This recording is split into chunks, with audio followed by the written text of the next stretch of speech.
Good morning, good afternoon, or good evening, depending on where you're watching.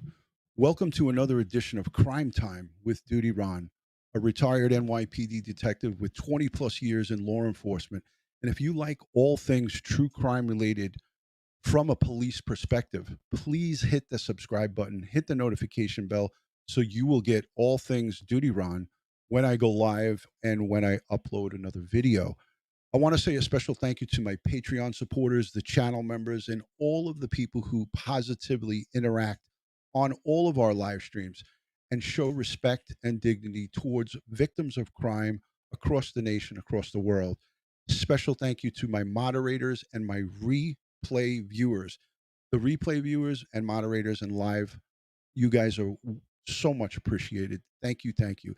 Tonight, I have a special guest. I will introduce him in a few minutes, but we are going to be talking about Orrin and Orson West, the two California City slash Bakersfield boys who went missing December 21st, 2020. You know, these are our boys. We say, where are the boys? But where are our boys? We all want answers. I conducted many live streams with various different experts from all fields, all the different fields of law enforcement. We've had aviation pilots on. We've had computer crimes experts. We've had FBI polygraph specialists. We've had people from the Secret Service. I've had homicide detectives here speaking with you guys. And I hope that you guys really appreciate the knowledge that these detectives share with you. It's my way of showing you the other side of law enforcement and what goes on during these investigations. I have a little piece of media that I'd like to play for you because we have limited time. My guest is a very busy man, but he has taken out some of his time to come on with us to give us a little bit of insight into the forensic artistry of age progression photos. We are all looking for Trezell and Jacqueline West, that's the adoptive parents of Orrin and Orson West, to come forward with these age progressed, with the current photographs. But being that we don't have that, we are looking into aggressively to do age progression. And we're going to get into that. And we're going to talk about that tonight. I am going to show you my guest, Steve Mancusi. I know I'm pronouncing his name wrong, but Stephen Mancusi.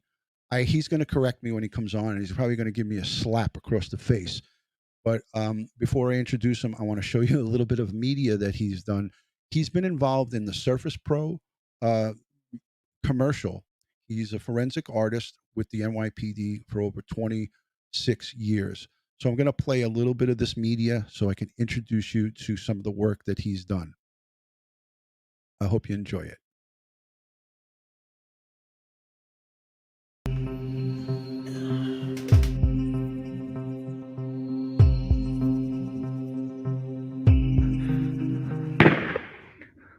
Okay. In the 1995 film Heat, Robert De Niro's character committed armed robbery. In the 2008 film Pineapple Express, James Franco's character dealt illegal drugs. In the 1994 film Pulp Fiction, Samuel L. Jackson's character committed multiple counts of murder. I was a witness. I was a witness. I was a witness. This is Steve here. Stephen. Okay, how's it going? All right, I'm Steve. I'm the artist. Nathan. All right, so we're going to try to do a sketch of this guy that you saw. You just give me the best information you can. He was African-American, male, probably around early 30s, mid-30s. Somewhere between slim and probably average. His nose was wide, and you could definitely see the nostrils. Would you say his eyes were close set, far apart, or about average? Say about average. Caucasian male, probably between mid-20s and 30s. He had a very oval face, strong jaw. His eyes were maybe kind of lazy. He had brown hair. It was shoulder length, straight. He's an older white male. He's in his late 40s, early 50s. I've never nailed down his age particularly. I would say that his eyes are normal aspect. They're not too far. They're not too narrow. But when he's looking at you, you know that he's looking at you specific. Keeps his hair on like a average military build, about 2 inches in bulk on the top, about 1 inch on the sides. And then he had really interesting facial hair with the sideburns coming down, and a handlebar mustache. Handlebar, Yeah. is it got The lips might have been a bit thinner. thinner than this? Yeah. Yeah. His hair was like jerry curled. His bangs ended like an inch above his eyes, and then came down a little bit longer in the back. Have you ever seen this guy before? You saw him just now? No, it's the first time. His eyebrows were thin. Is there anything that you want to tell me right now? This is a good time to tell me. And just like a little bit of facial hair. So a little bit mustache and just kind of a stubbly chin. Mm-hmm. I have no idea what the guy looks like. So you need to tell me. Otherwise, I can't. Sometimes, His eyebrows were thin, and maybe lips were a little wider on the face. He keeps his facial hair in about like a goatee fashion. His nose, it's very strong. It's a strong triangular type nose, and his bottom lip isn't as narrow as what you might think of if you have one top lip that's narrow. I mean, there's a difference. Has like a little mole type thing. It's on his right side. How does that look? It looks something like the guy? Yeah, it looks quite a lot like him.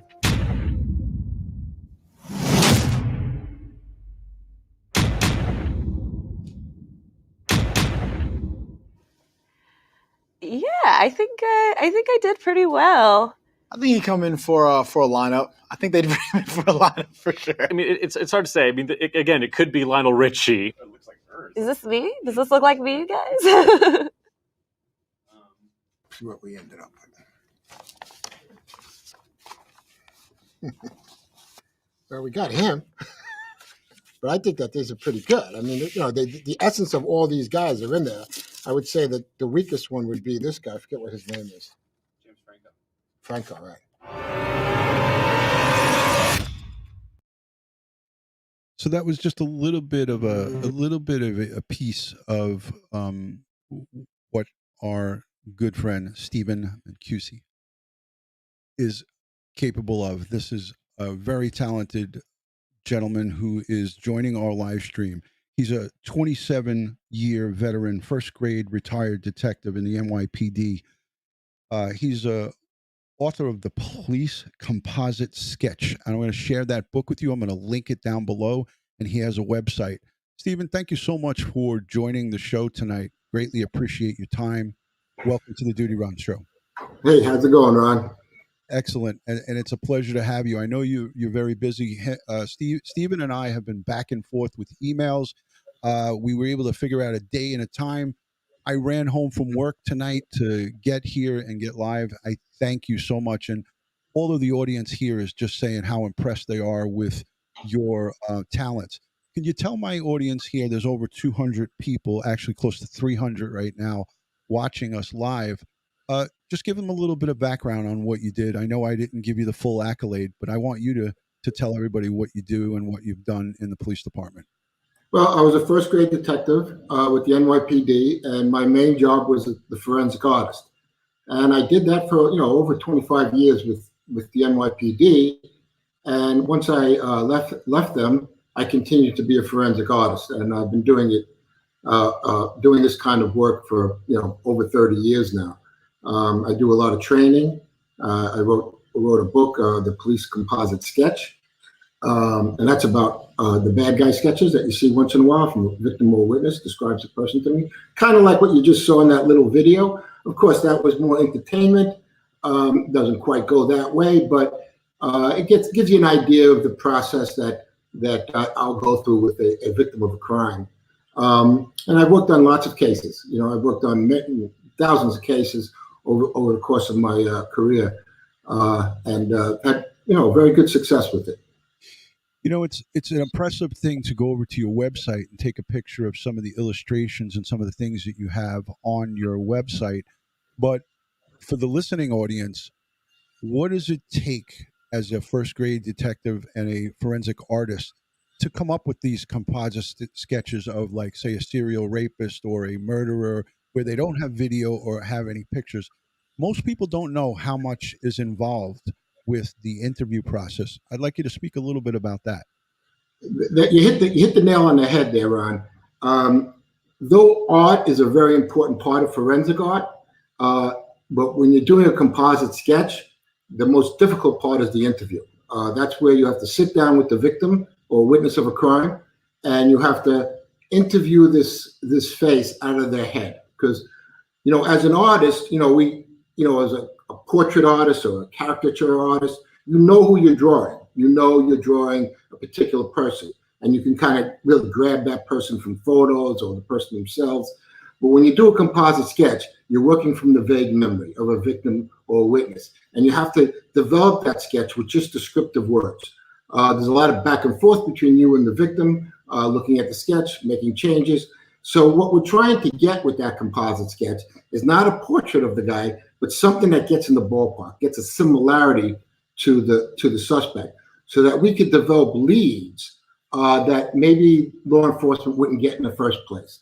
One of the things I always say is, like, sort of when forensic science starts falling short, they call him the forensic artist. And once in a while, we'll pull that proverbial rabbit out of the hat. And that's really the key to being a good artist. If I'm training an artist to be a forensic artist, the first thing I have to get them to overcome is not to protect their drawing, to realize that the drawing is being created by the witness or the participant in the composite session. And you have to be willing to make changes, work with that person, get that sketch to look something like what they're remembering or trying to describe. Now, also, too, that's an excellent analogy of what goes on in this. But also, too, when you have this day and age of videotape and everybody's on video, there's cameras all over the place. Take us back 20 years ago when cameras were a thing of it was the thing of the future. It really didn't exist. And if they did exist, it would be a grainy photo that you really couldn't make an ID off of. So then it was your job to take in a witness, a potential witness, and extract from them, in their eyes, you would now recreate what they are telling you about facial features and things of that nature, correct? Sure. When I started this in the 80s, we didn't have none of the technology that we have today. We didn't even use computers for anything. No digital imagery, very little surveillance video. Once in a while you get it, it'd be grainy. But you try to use all the information you can back then, even if they brought you a grainy image. Right. But generally, you had to work from that witness's description. You had to work from the words of the words of description that the witnesses will say. And over the course of many years of interviewing victims and witnesses, you start learning the words they use, and you start connecting that to solutions that you may have succeeded with, years before, or with another witness. And you develop this strategy when you're first drawing from what you're hearing. They pick out things that look similar to the suspect that they're remembering from mug shots or photo references, and then a combination of what they're saying and what they're saying about these similarities in some of the mug shots they may have picked out. You start to develop a strategy on the sketch, and you lay it out. Now, you lay out a sketch in a very specific way. It's not like, I could just sit there and draw a beautiful face for them. I need to develop it slowly and get them involved in the sketch. So I'll work proportions, which is the relationship of the features to each other on the face, how they're positioned on the overall head, and then make sure the eyes should be closer together, further apart, longer nose, shorter nose, things like that. Then I develop the sketch into a characteristic stage where I'm developing the shapes of those features. What were those eyes? And you hear sleepy, beady, piercing, whatever you might hear, and you have to develop a strategy how that's going to play out. So the witness is giving you that information in words. She or he has picked out things that are similar to the guy, and you're trying to connect those words to the images they picked out. But ultimately, it has to play out on the sketch, and that's where you get the uniqueness of what a forensic artist does. We're not drawing by ourselves. We're not creating a beautiful piece of artwork. What we're creating is an image of a suspect, of a victim's memory, and it's the recall memory of what they believe the guy looked like. And if we can get in the ballpark, almost is good enough in forensic art. But if we can hit a home run, that's great. A lot of the listening audience, they don't have an understanding of the different type of the forensic art that goes into in a police career. but also when you talk about missing persons, and that's really what this live stream and this topic is about. As we build to approximately 350 live viewers, we're talking about these young boys that were missing from California City, Orrin and Orson West. When we talk about age progression, now I know that's a whole, there's different parts of the forensic artistry, if you will. Um, what goes into the age progression, and what do you need to be successful as an artist to come up with something that's a close age progression, or an accurate, I should say, age progression? Steve, talk about that. Yeah, I will. Just to backtrack a little bit on you, Ron. So a forensic artist does composite sketching, which you were just talking about. And we also do something that's called facial reconstruction, which is someone who's dead, unidentified, and we reconstruct what they may have looked like when they were alive.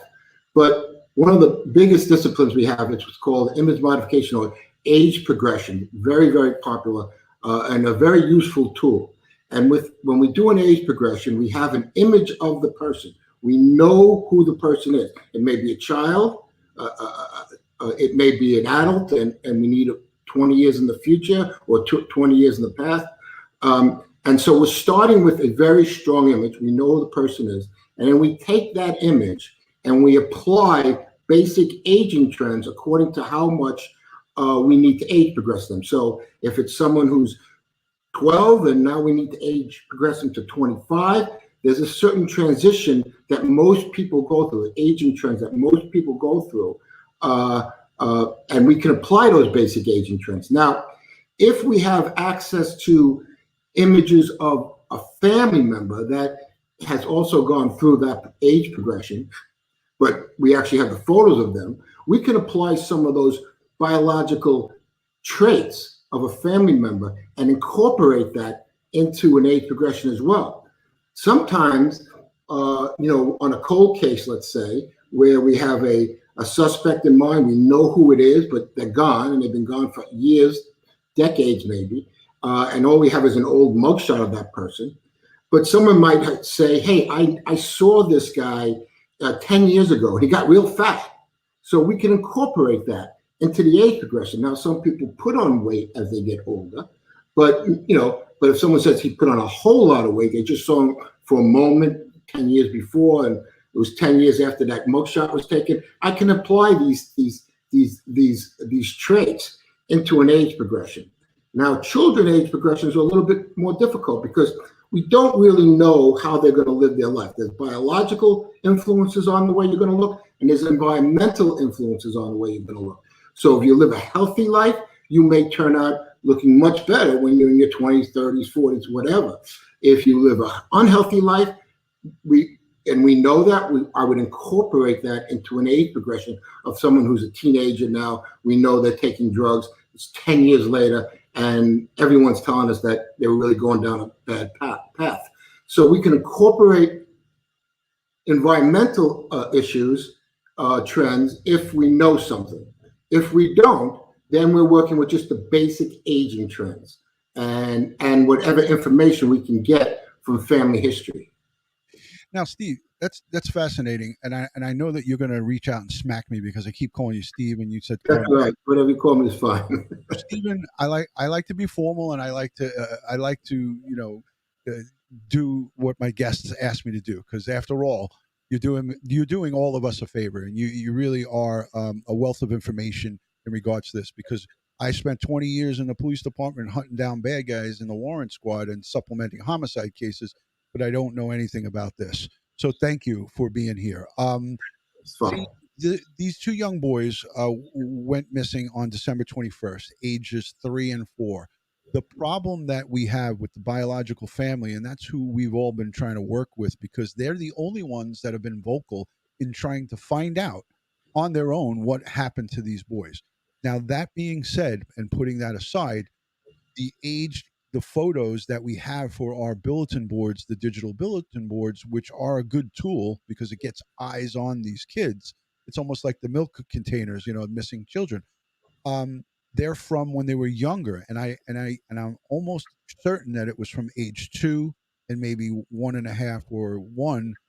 And now we have these pictures plastered up, these boys are now going on 5 and 4, because the photos that were provided were from the biological family when they had custody of these kids. The current folks who were the adoptive family, they're not cooperating. They said that they had pictures, but they were not sharing them with anybody. Talk about some of the difficulties of doing an age progression based on photos from when kids were younger.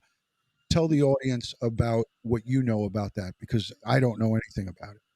A lot of my age progression work now, since I left the NYPD, are from family members that either have lost children to they died, or they were sick, or they're missing, like they are now. And one of the problems we have with an age progression is when people come with infants. An infant really cannot be age progressed. They haven't got their life look yet. So when they're under 2, we're working really with not great information. Though age progressions, we're usually starting from really good information, not just a vague memory, but we have a photograph of that person, so we know who they are. But with an infant, as someone who's 2 or maybe even 3, that life look they're going to get hasn't fully developed yet. So it does make it difficult to do an age progression when they're very young. And I don't particularly will do it under 2 for sure. But as they get older and they get to 7, 8, 5, 6, you start getting that life look that you're going to have. And you could look at your own photos. Just look at when you were growing up, when you're a little child, young infant, or maybe you still got the baby fat. You still have there's no feature that your proportions haven't developed yet. Your youth proportions haven't developed it, and certainly your adult proportions haven't developed yet. And it becomes harder to determine what that child is going to look like as they get to teens and 20s and 30s and 40s, whatever, however far you want to take it. Right. And when we had our conversation, and I don't hold your thought because I'm sorry to cut you. Yeah. When you and I conversed about this back and forth, you had mentioned to me that, there are probably artists out there that would take on this age progression, but it would not be as good of an accurate depiction due to the fact of what they have to work with. Am I correct with that? Exactly. When you're doing an age progression, the starting image is really important. The quality of that image, the angle the photograph is taken, the lighting conditions, the age of the subject is all very, very important. So let's say I start with a child who's 12 years old, and it's a school photo. They took it with lights and a professional photographer, and the subject is facing the camera and the lighting is good. That's strong image. And then if we have good biological information, family information, we could take that 12-year-old up into 20s, 30s, even older if we want to, because there are aging trends that almost everyone goes through, and we can apply those aging trends. Things like facial proportion changes. There's a child has a little face on a big head, makes them look cute. As you get older, your face becomes half the proportion of your head. So your eyes are in the middle of the head, top half is equal to the lower half. And as you get into old age, that changes even more. The lower half gets bigger and the top half gets a little shorter. And these proportional changes are important to how someone ages. But it's difficult to get that age progression from a youth that's 2 or an infant. Is almost impossible because they haven't developed any of that lifelong look yet. And when they have that, you can get very good results from it. In your best opinion, when does this life look start to happen? It's probably different for everyone, but I like 5, 6, 7. You're going to start seeing, even if you, like I said early on, if you look at pictures of yourself, you'll be able to say, hey, this one looks like me. Someone can look at that and say, hey, that's Steve. That's Steve when he was 7. I retain with all the changes of my age. I've retained my pudgy cheeks all my life. I'm 57. Well, we lose them when we get a little 20s, and then they come back when we get old. Yeah, this is great information because, again, we all have high expectations and everybody says, hey, this can be done. We could do this. And my takeaway from our conversation was, and you were so honest and upfront with me, and that's part of the brotherhood of law enforcement. You know, you're not going to blow smoke up my rear. I'm not going to blow smoke up yours. And that's what I like about NYPD detectives. You know, we're the greatest detectives in the world, and we're not going to sit and just say something to please somebody if it's not the right thing. And I completely trust you because I know you've come. I was conversing with an FBI forensic artist, and he told me to call you. Well, I mean, I've been doing this a very long time, and I've come across a lot of people. I've trained a lot of people over my career. I still do a lot of training. Right. But one of the things about a forensic image is, and I might have mentioned this earlier, is that it's designed to generate leads. So sometimes when law enforcement hits a stumbling block, it's not a bad thing to try to do an age progression of a child, especially one that may be only two years aging. That's a small age progression, and very little change is going to happen, but it may generate some new interest in the case. Right. And most forensic images will generate lots of leads. And I always say this because in all those leads it's going to generate, most of them are going to be wrong, But if that one lead comes through, and that's the one that the detective, and it really comes down to the investigative detective, he takes the image, he's the one who runs with it, and he's the one who has to follow up on those leads. If one of those variety of leads that come in is the one that leads to the bad guy, or leads to finding the child, or finding the suspect in a cold case, that's exactly what a forensic image is supposed to do. So unlike science, forensic science, where you really live in a black and white world of yes and no. So if a fingerprint technician gets a fingerprint from a crime scene, a latent fingerprint it's called, and they make an identification on an ink print that's from an old case or something, they'll call it yes and no. It's the person, it's not the person, of this latent print, this print from the crime scene. But the forensic artists, we live in a gray world.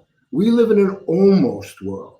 So we could turn out an image that may not be quite right, but it's just enough that someone sparks that recognition, sparks that little bit of hey, I've seen that guy. I know who that guy is. So in some ways, that little video that you showed early on, and I didn't know who those people were. That was set up for entertainment purposes, but you could see that there's enough in each one of those composites that you could say, hey, if this was the bad guy, we would at least bring him in and question him, or we investigate him and develop a case against him. And that's exactly what the detective does.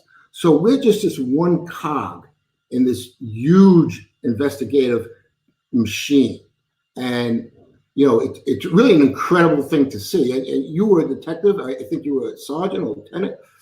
You know that investigation is a machine, and a good detective uses all the tools that they have to find the person they're looking for. And they're the ones that have to some detectives have great, they respect for it. Others use it lightly. However they use it is good, because it's just another investigative tool that they have in their hands. Stephen, very well said, and I appreciate that that explanation. And the listening audience is billed to over 400.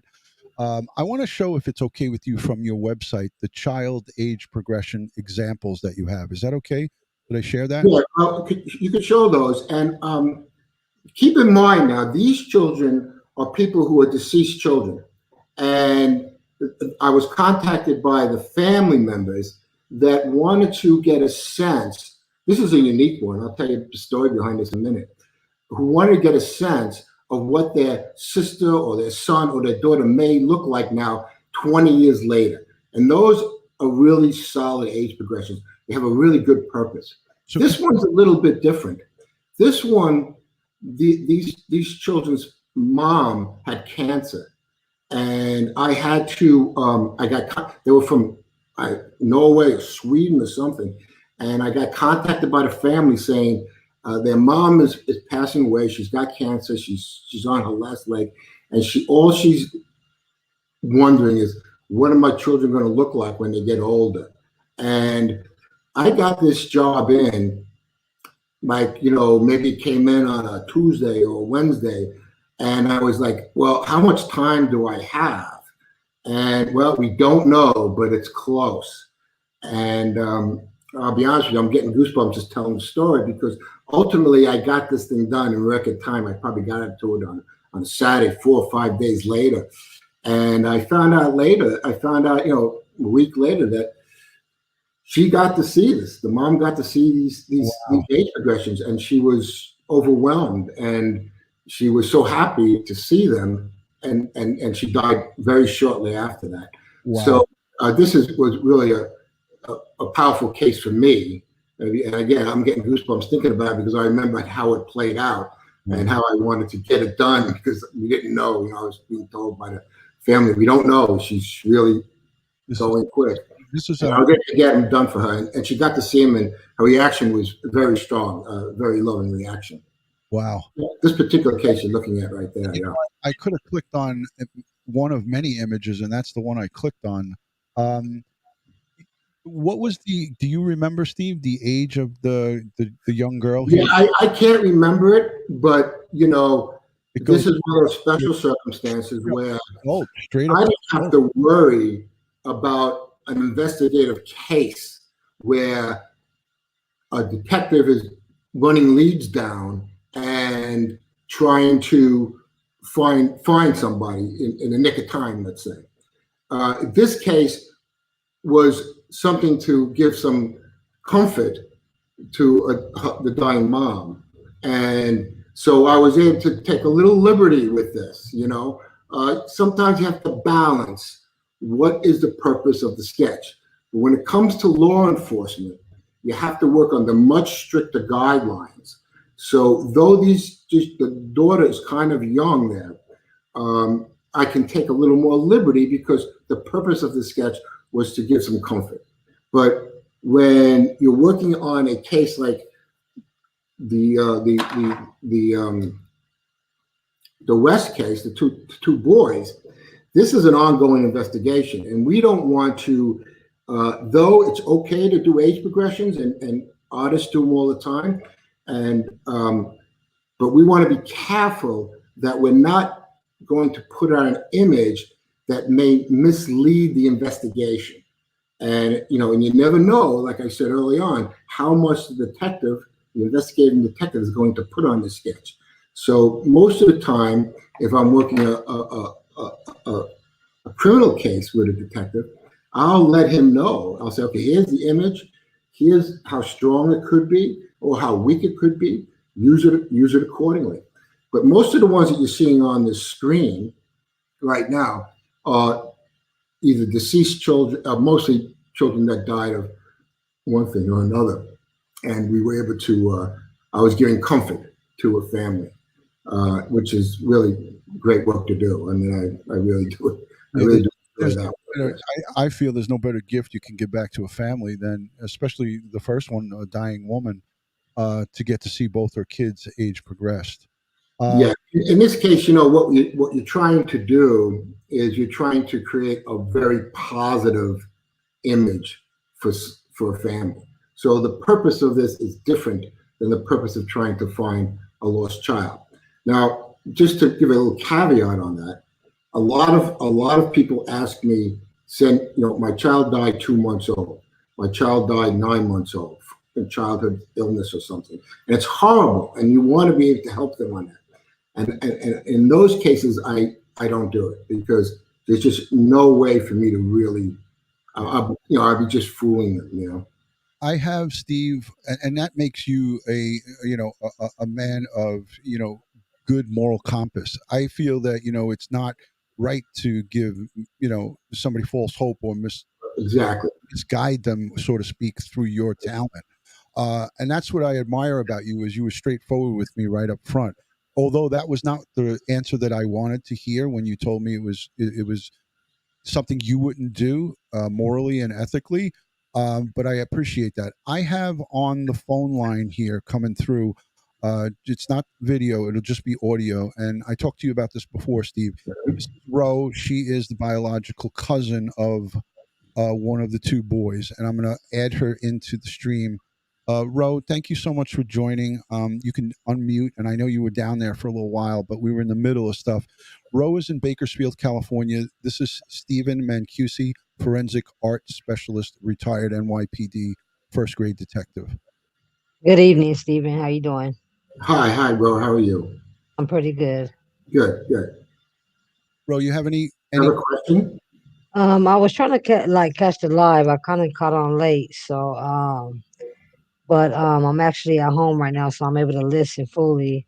I heard him say, how the dangers of not a age progression photo that's not done by the expert, and which is understandable, but with the adoptive parents, they in the beginning they said they had the some photos on their phone. So we were waiting for those photos because we want to put out billboards with the most recent photos, so we know who we're looking for. And 5 months later we still don't have photos, and where do we go from now? Like, that's our biggest question. How do we go about? I mean, they were 3 or 4 years old when they were reported missing. They're going to be 4 and 5, and we don't have access to adoptive parents, as they say. Ro, I have to tell you that even at 3 and 4 to 4 to 5 is not that great of an age progression. So the images that you have now are good images. You can run with those images. Just like you could put them on the electronic bulletin board that you're using, and just try to generate leads from those photographs. I don't have a full understanding of this case, but the little bit I do know is that I believe there is a police investigation still going on for this case. I believe in law enforcement. So I know that whoever the investigating detective is on this case, they want to solve it. They want to get these guys. They want to find these children. And they're probably doing everything they know to find them. It's so frustrating for the family or even a victim that survives something. Is they want results. They want to see what's going on. And I'm sure if I was in your position, I'd feel the same way. But if you have an investigation going on right now, if that law enforcement, that department is doing an investigation, I am sure at this point they're doing everything they can.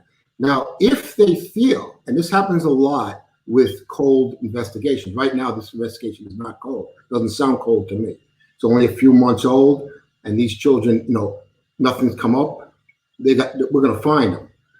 But if it ever does go cold, if the investigative detective or the department says, we've just run down everything, we just don't have any more we can do, and that happens, unfortunately. Then you might want to say, maybe that'll happen a year or 2 years from now. It's hard to say.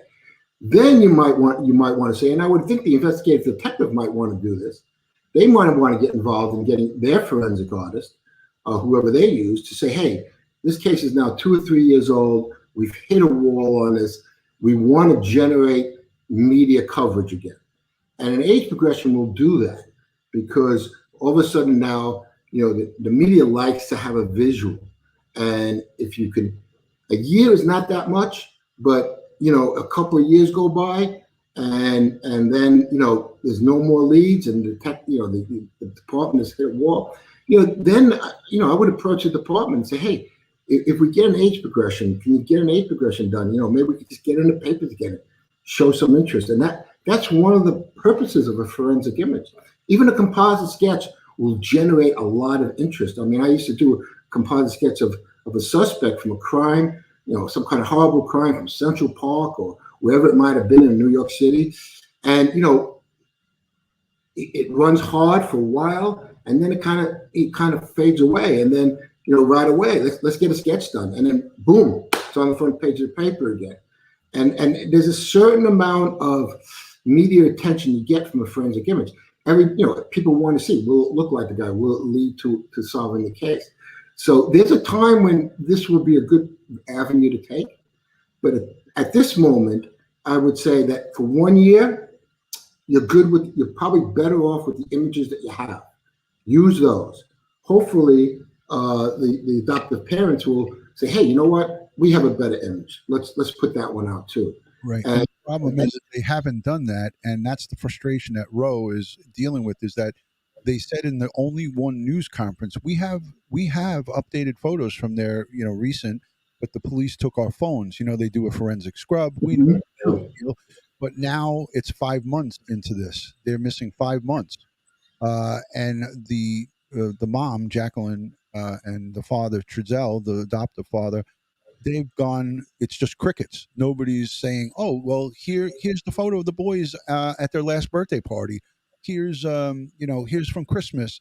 Here's from Halloween of 2020. Exactly. We were under COVID, but people are still getting their kids dressed up and trying to get things moving.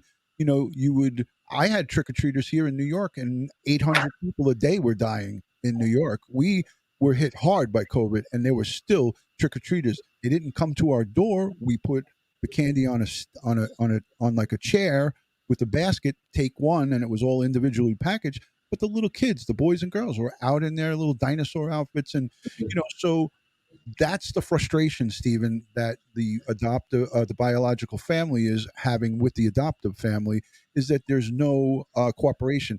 The police, because they haven't deemed this a criminal investigation right now, or have no criminal suspects, which is mind-blowing to me, but that's what's going on right now. They said that they can't force, or they can't give out the actual photos that they extracted, if any, from the phones, because it would be up to the adoptive parents. Police are not in the business of putting young minor pictures out there unless they get approval from the family. And apparently, either A, there was no photos, or B, they didn't get the approval. Well, Ryan, you know that the law enforcement have a set of rules and a set of guidelines they have to follow, and they're never doing that to frustrate the victims or the family. They're always doing that because that's the process, and that process has always worked. We're always, you got to be a little careful when you throw the process upside down because of frustration. But Ro, the frustration you're feeling right now, I've seen it so many times. It's so understandable. Unfortunately, in the real world of law enforcement, things don't happen in 60 minutes. They don't happen in a year. It takes time to run these things out. And let's all we could really hope for is that these kids are fine somewhere. There's part of the story that you don't know, we don't know, maybe law enforcement doesn't know, maybe adopted parents don't know, and we're going to find these kids alive and well. That's all we can hope for, and if you think about it enough, maybe we turn the universe to our favor and these kids show up. It's all we can hope for.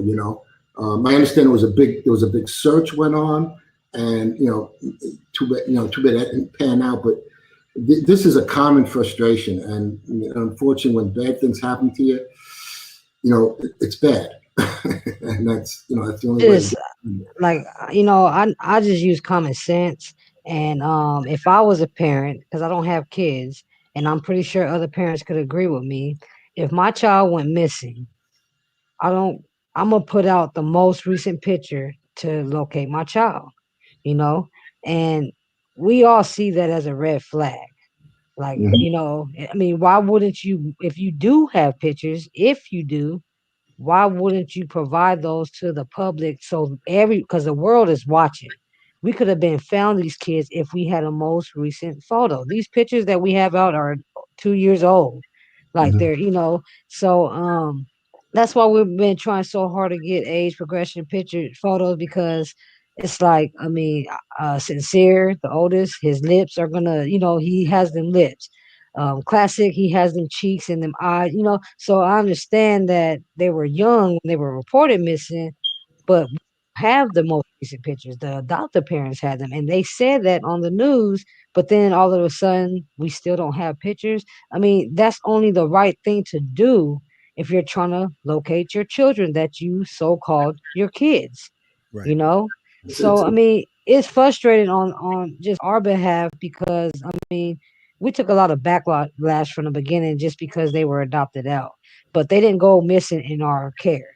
You know what I mean? So I mean, that's why I mean I pray that the investigation is, they really are getting something because they it's could just red flags. It's just red flags they from the investigative detective sees the red flags.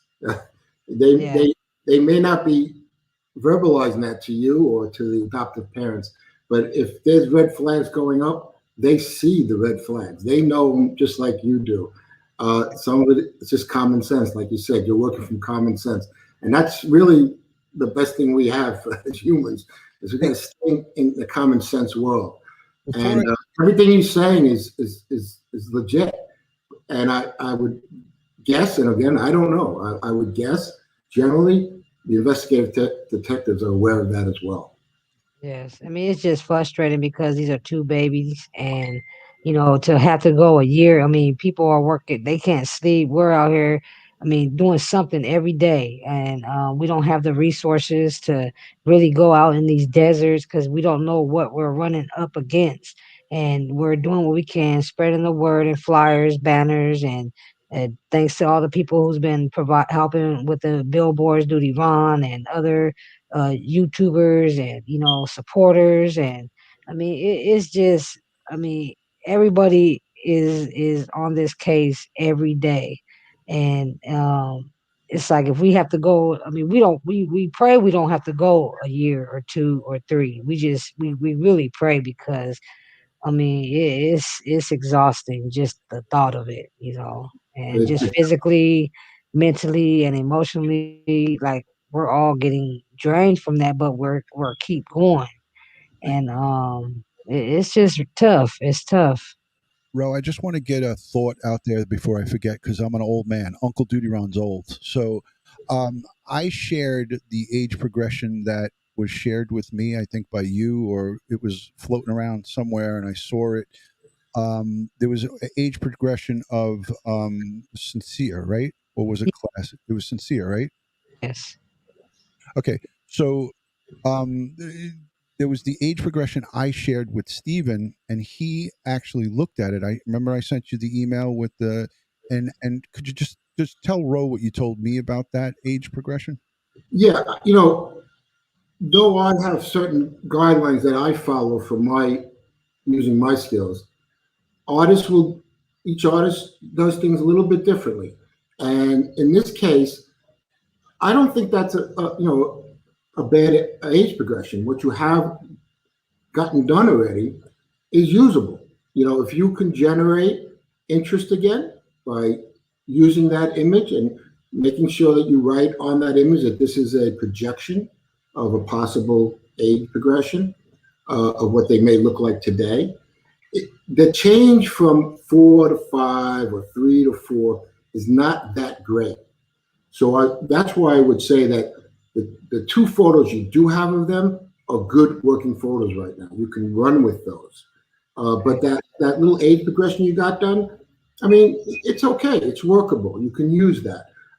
It's close enough that it's not going to mislead anyone.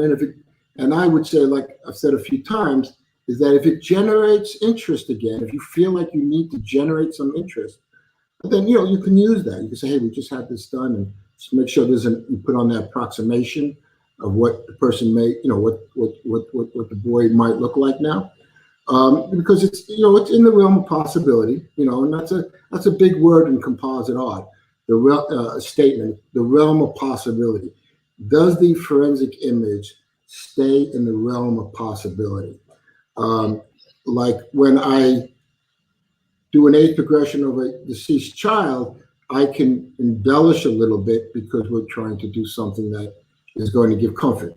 But in an investigation, we want to stay in that realm of possibility. We don't want to input more than we really know because it could mislead. So I think at this point with the images, you're in great shape.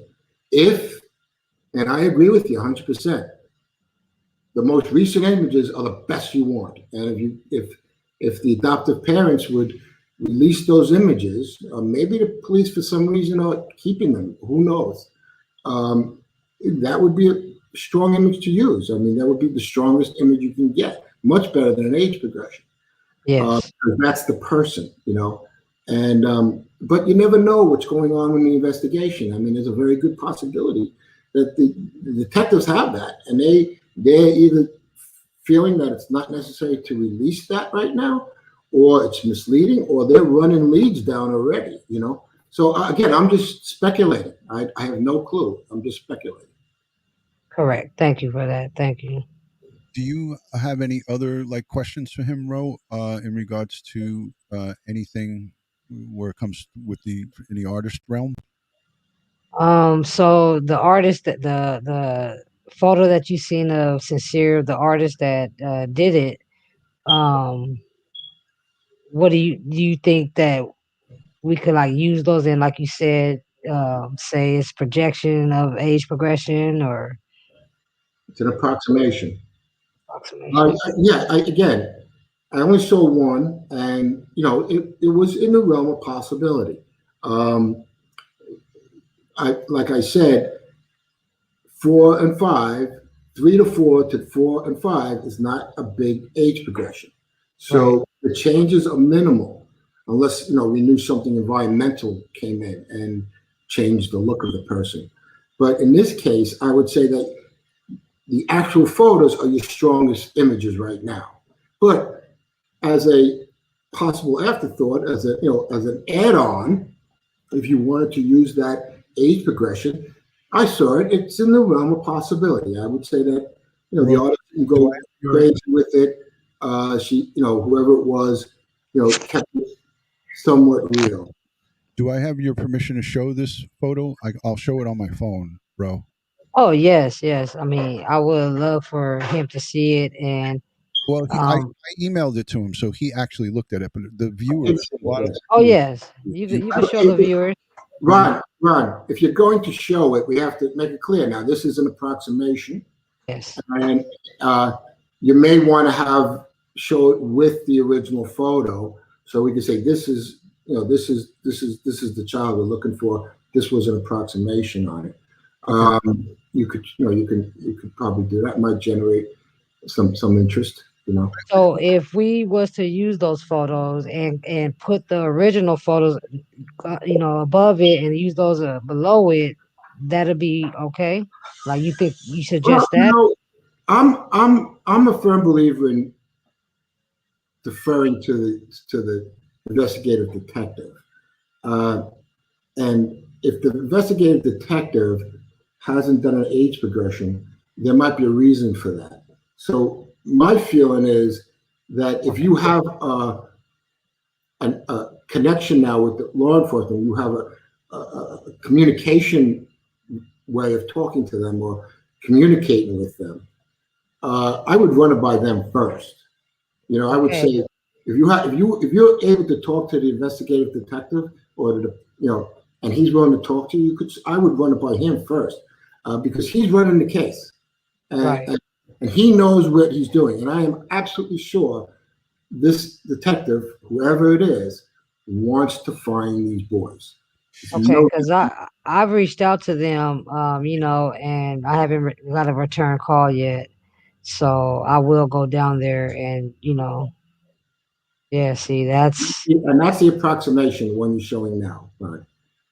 And that's the original photo, and then this is enhanced. So when I first saw this photo, it looked like it was digitally enhanced. Stephen? It is, and age progressions are done digitally now. Okay, so it's not drawn. I was just trying to get it. But let me clarify that now. A lot of times when you hear the word digital, that means someone put the face in and pressed the magic computer button and it got done. It's not that way. Someone has to take that image, the starting image, and make modifications to the face manually with expertise. So I don't know the artist that did that. I don't know what their expertise was. But when you look at that, you could say, all right, I still see this boy in that image. They're not major change. So I would say that, it's in the realm of possibility.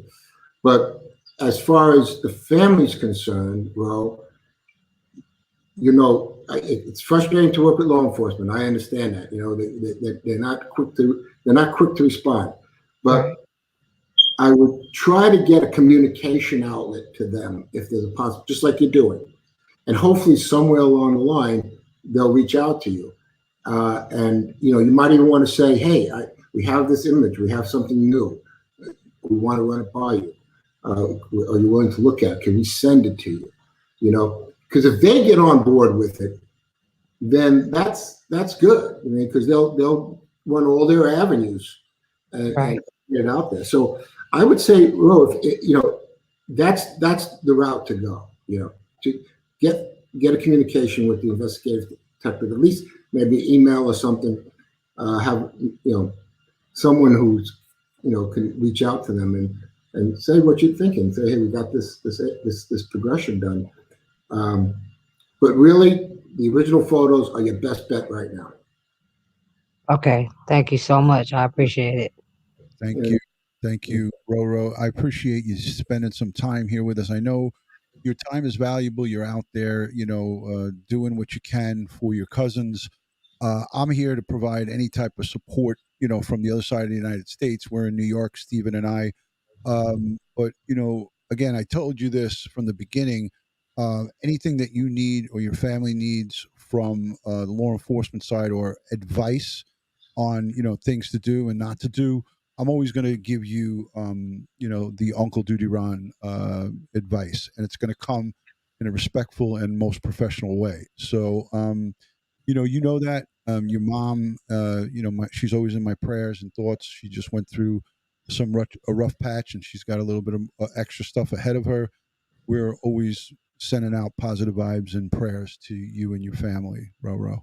So much, Dutyron, and I appreciate you for, opening up your platform for, the family to come on your live and ask questions and, get advice and, just get knowledge of what's to expect and what's going on. And just thank you so much for the prayers, and thank you all to your supporters and everybody who's watching right now. I mean, thank you all for, praying for the boys, being a part of this journey of trying to find them and bring them home and to get justice. Yes. One other thing I have to tell you, and this is from a fatherly way, get the smoke detector battery changed right away. Oh yeah, you know what? I'm gonna go do that right now because I just stay so busy. It's not hard, We all so I'm. we don't want to see anything happen. You need to change that, and plus, it's annoying to hear it, right? That Yeah. would be crazy. When I heard it on somebody else's live, I used to be like, "Man, change your battery," but I gotta take my own advice right now. There you go. Thank you, bro. Thank you for stopping. Okay, well, it was nice to meet you, and I hope everything works out. You too, Stephen, and thank you for everything. Thank you. Y'all have a blessed day. You Bye-bye. too. Thank you.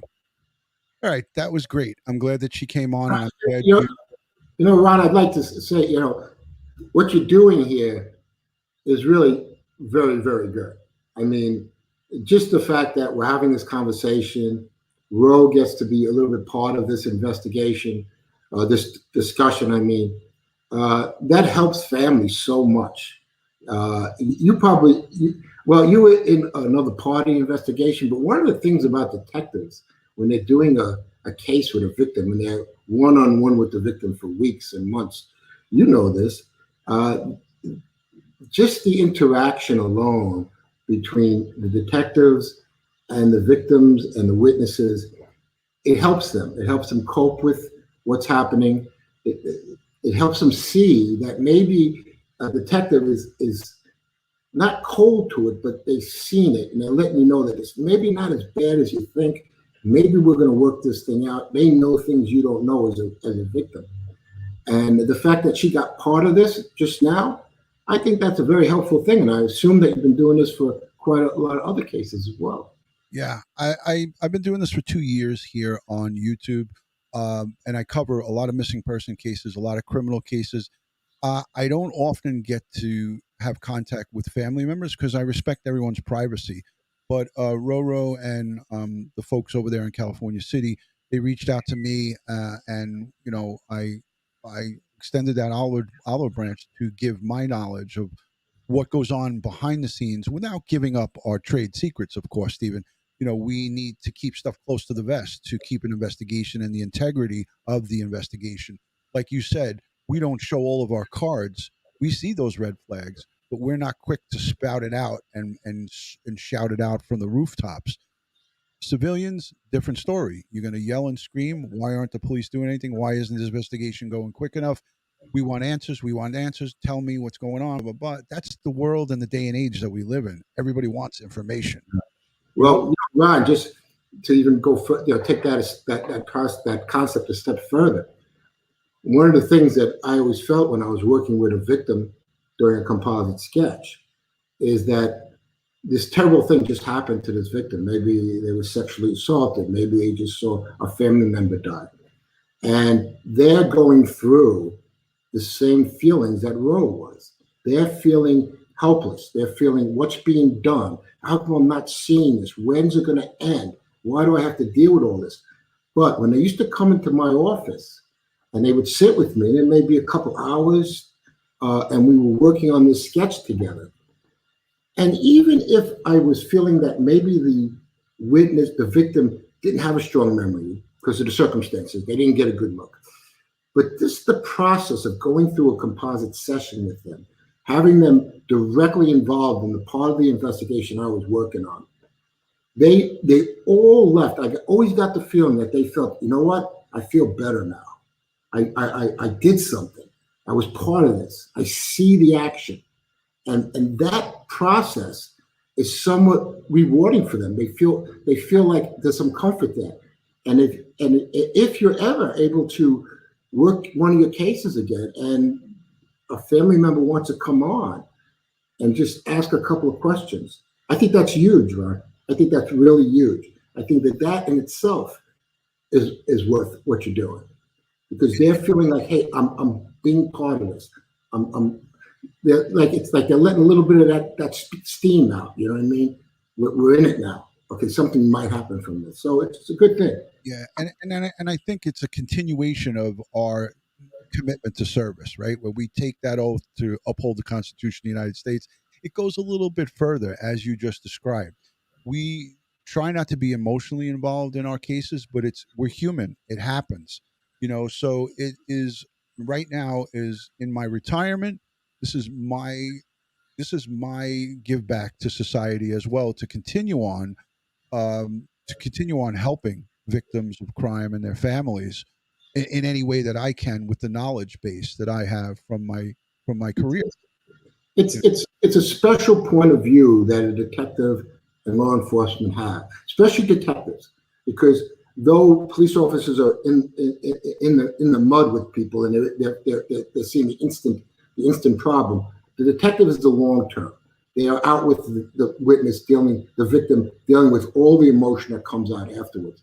And I always say, and I mentioned this in my book, when I'm doing a composite session, I have to control the session. I have to control the emotion. I have to control the process.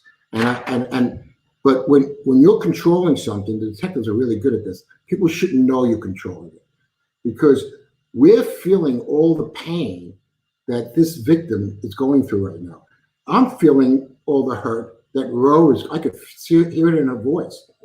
And we feel that, but we have this job to do, and we have to put that in the back burner. We got to put it aside. We have compassion, but we can't let it dominate the situation that we're in at the point. We can't let it dominate the investigation. We have to be compassionate, but we have to still focus on the job at hand. And that's what detectives do very well. But like, we're all human. What happens after you clock out, what you felt that day, doesn't always go away. It Yeah. stays with you. And I have plenty of cases where, and children are probably the biggest ones where, you leave and you go, you clock out and, that just sits on you.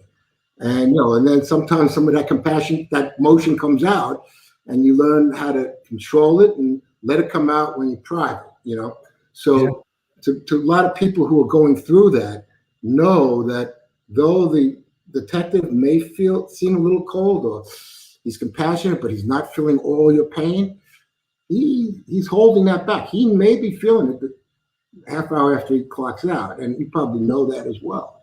Yeah, absolutely. It stays with us. And some of these cases, you move on to the next one. I used to hold 100 cases and warrants where I was looking for 100 different people, but some of them stick in your mind. When you go into a person's home and you find something else than what you're really looking for, and the case, gets, these things get deep. And, a police officer, detectives, paramedics, people who are first responders, we see the worst in everything. People aren't calling us to say, come over and have a sit down dinner.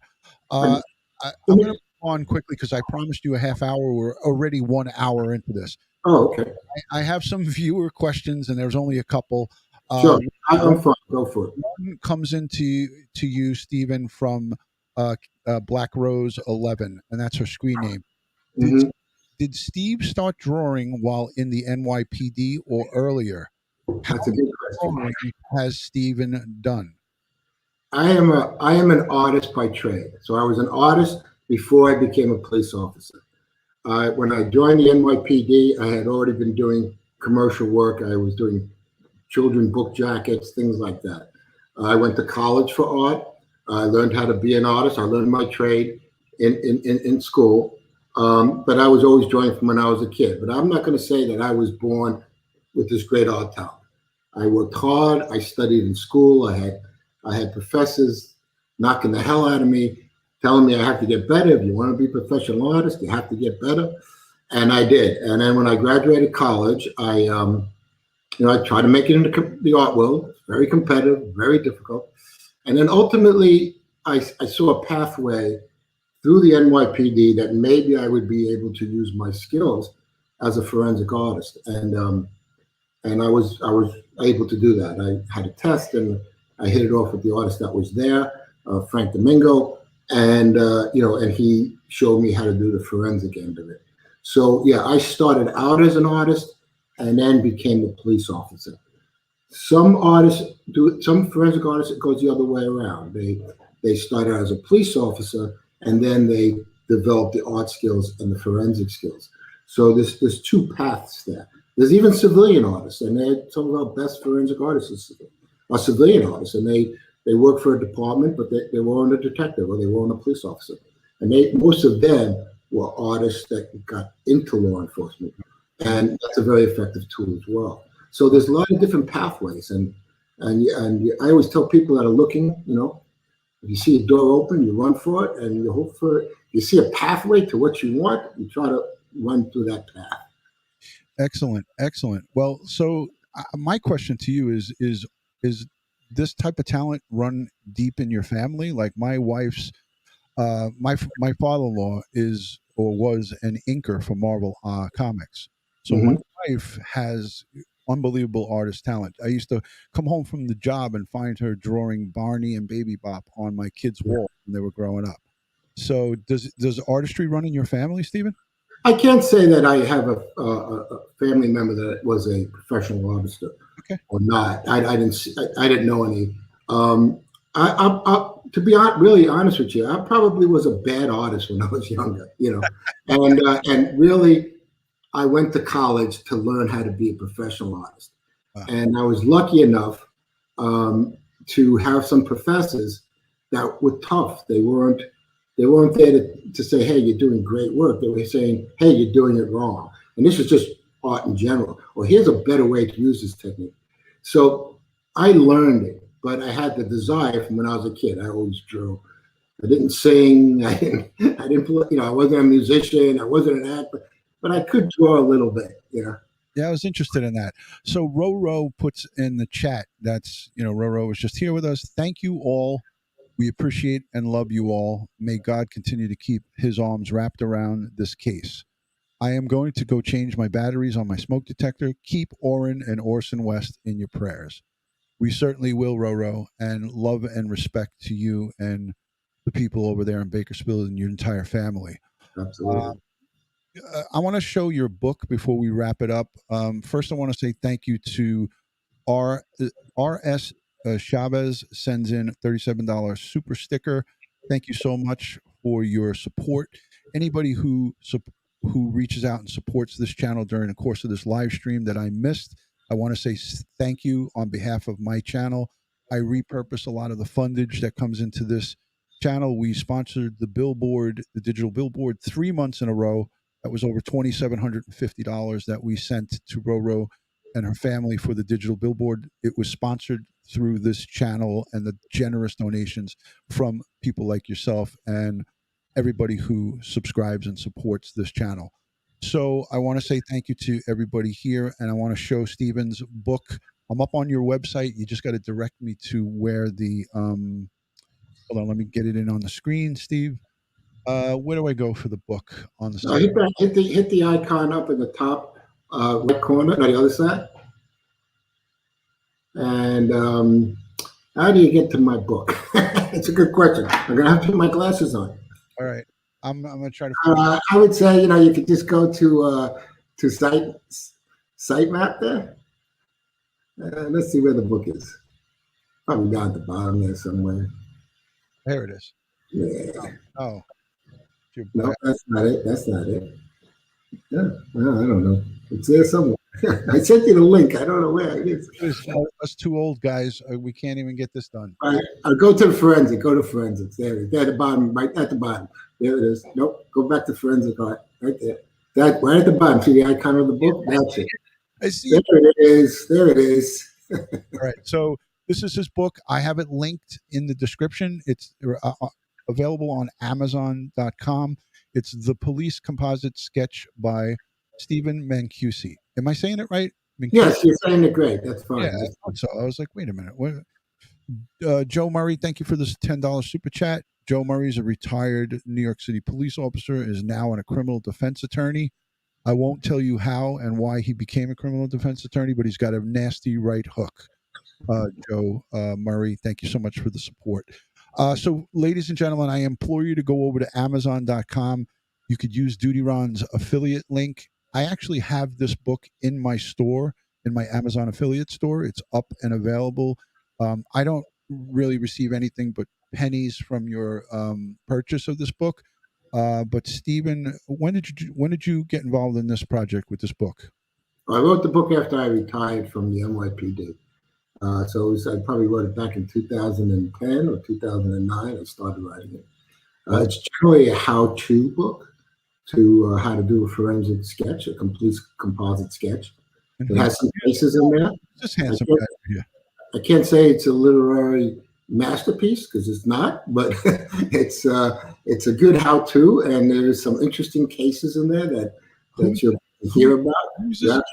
You'll actually get to hear about 9/11 because I worked on 9/11 and did composite sketches for the World Trade Center disaster. So it's quite an intense story. Yeah, who's this young chap right here? Who is this guy? It's me, man. Wow, look at that. That's the day I finished my book. Awesome. One of the other artists in my studio, not in my studio, but in the building in my studio, they all knew I was working on this thing, and I said, it's finished. And she said, well, let me take a picture of your day. I had all these things pasted up on the wall. Yeah. So for all of the Dutyron fans, if you do go and buy this book, send me a message on Dutyron.com and let me know what you think of the book. I know that it will impress you. Stephen is a chock full of information. This is right up his alley. Obviously, he's a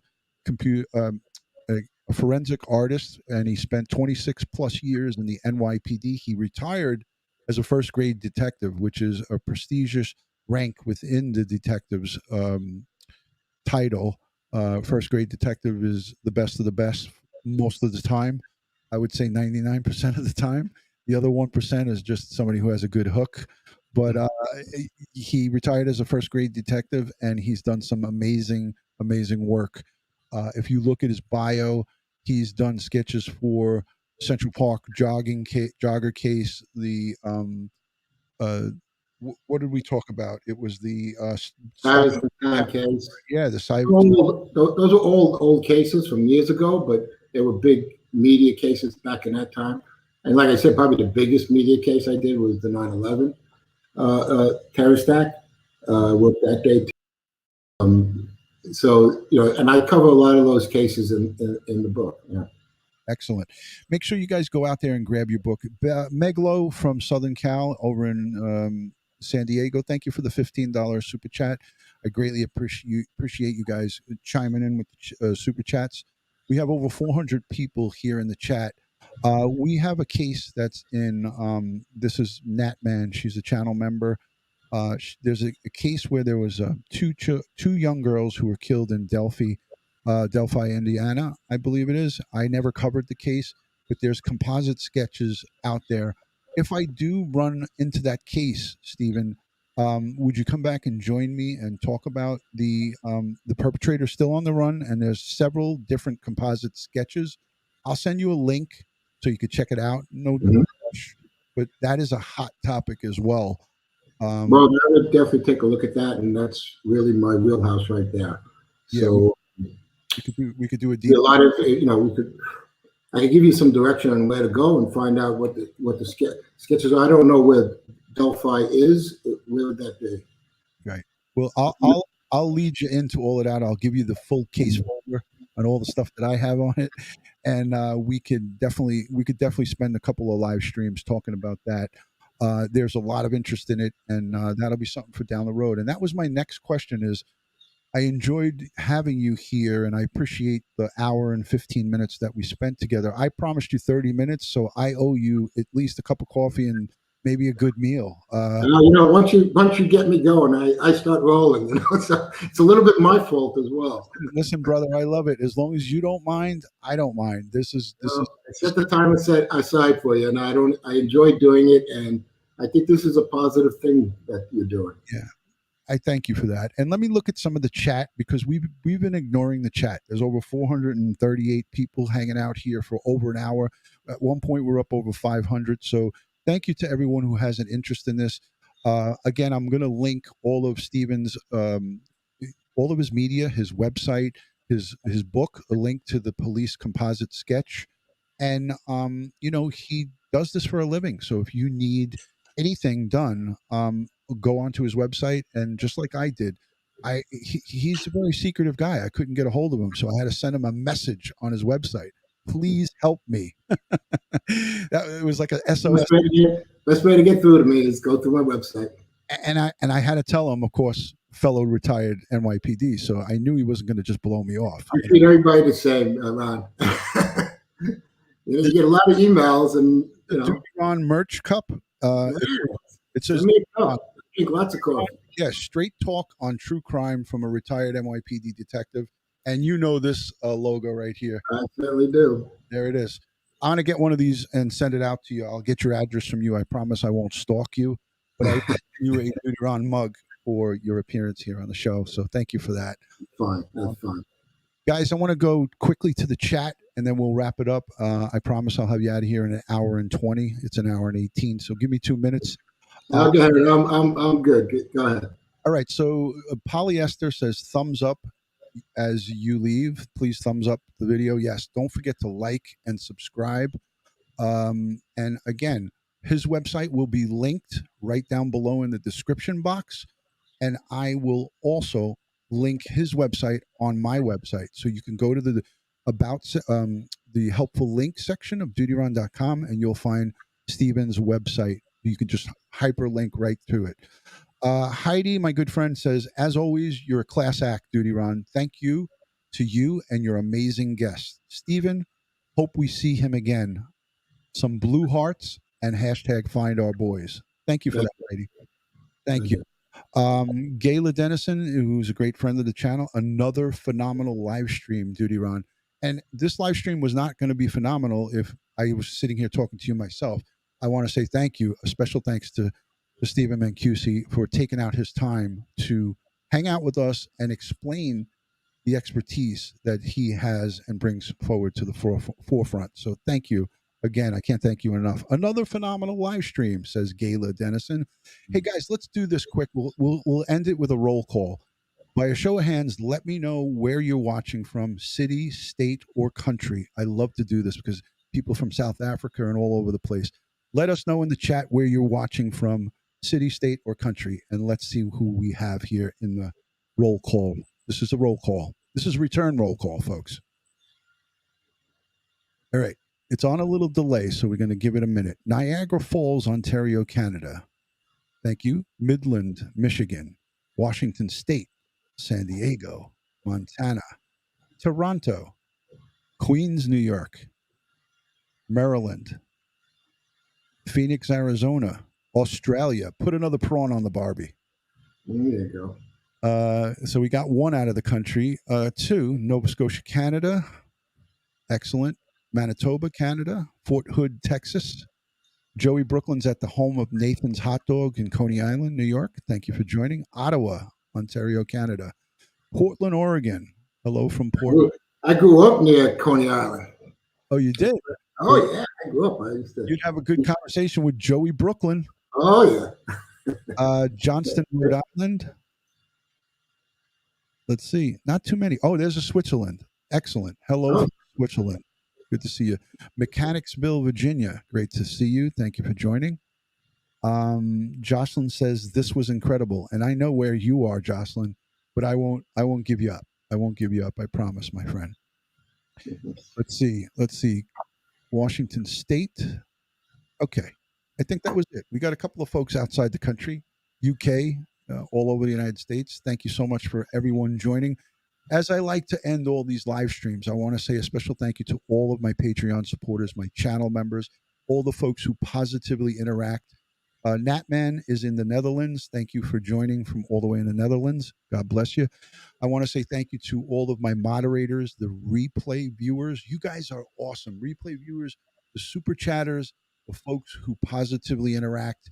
We are all about respect and dignity for all crime victims and their families. So as I like to end these, God bless the world, God bless the United States of America, and God bless each and every one of us here in the chat. Thank you so much on behalf of myself and Stephen Mancusi. Thank you from New York City. Steve, thank you for joining. Okay. Have a good one now.